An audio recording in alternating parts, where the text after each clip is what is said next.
It's the compulsory zakat deductions on bank accounts. Very little voluntary donations are given to the government's program. In the fiscal year 2011, the Zakat and Usher Ministry spent rupees 69 million on advertising in violation of the Zakat and Usher ordinance. And in the same year, the same ministry spent another 286 million rupees on administrative expenses of Zakat committees that were not actually functional. Furthermore, a report shows that 14% of Zakat committee members are corrupt, 13% distributed the funds collected for Zakat to their friends and acquaintances, and 10% of the disbursements recorded were more than the money that was actually disbursed. So, and furthermore, beneficiaries have complained of infrequent payments, bureaucratic red tape, extortion, bribery, and with an active and independent media presence in Pakistan, these kind of scandals really do reach the public.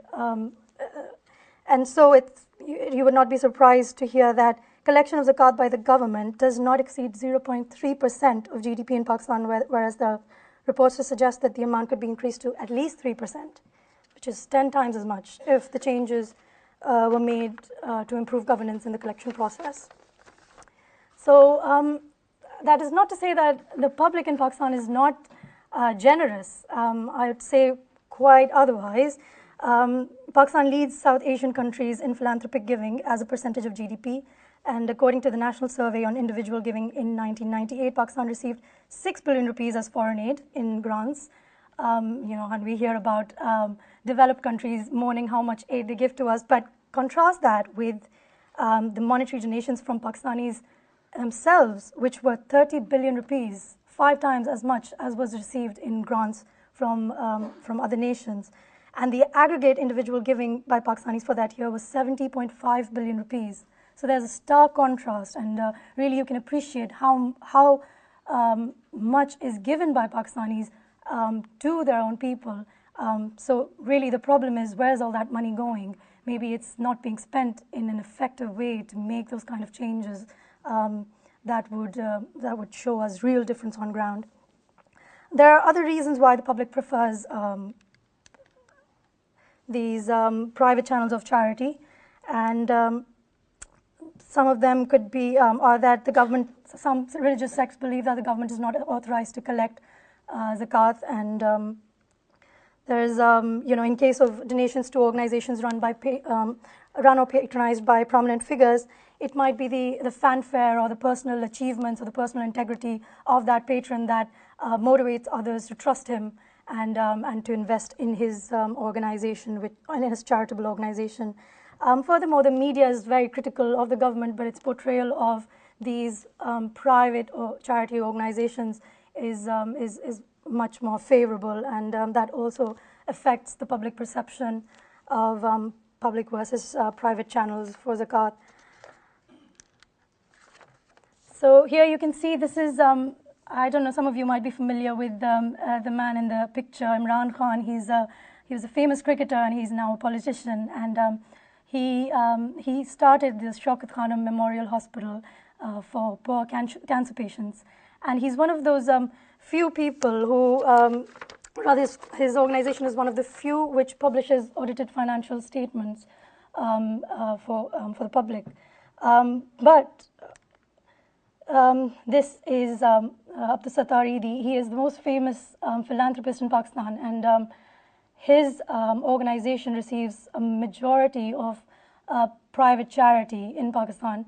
However, the Eidi Foundation does not publish annual reports or audited reports. So that would suggest that financial reporting does not really weigh in that heavily as for the general public in their decision to donate to a certain organization or to another. However, I wouldn't say that financial reporting is completely irrelevant. And I'll say this, as a report by Acca Development Network estimated in 1998, 65% of all monetary giving by Pakistanis, of which 2/3 was zakat, went directly to individuals. So it didn't go through any public sector organization or private organization, and that suggests that actually the public doesn't really trust any of those organizations and rather prefers to disburse their charities through personal contacts. So I would, there is really scope that enhanced transparency through financial reporting improvements may actually lead to the public placing more trust in organizations to better steward their zakat funds, and for other public sector organizations as well that might be relevant. Although it seems that the hypothesis of whether financial reporting can improve public trust needs further exploration, I believe that countries which do have advanced financial reporting systems like New Zealand and the UK can really provide evidence of the impact of financial reporting on public trust. And this would be really helpful in building the case for political buy-in to support investment in public financial reporting improvement initiatives in resource-strapped countries like Pakistan.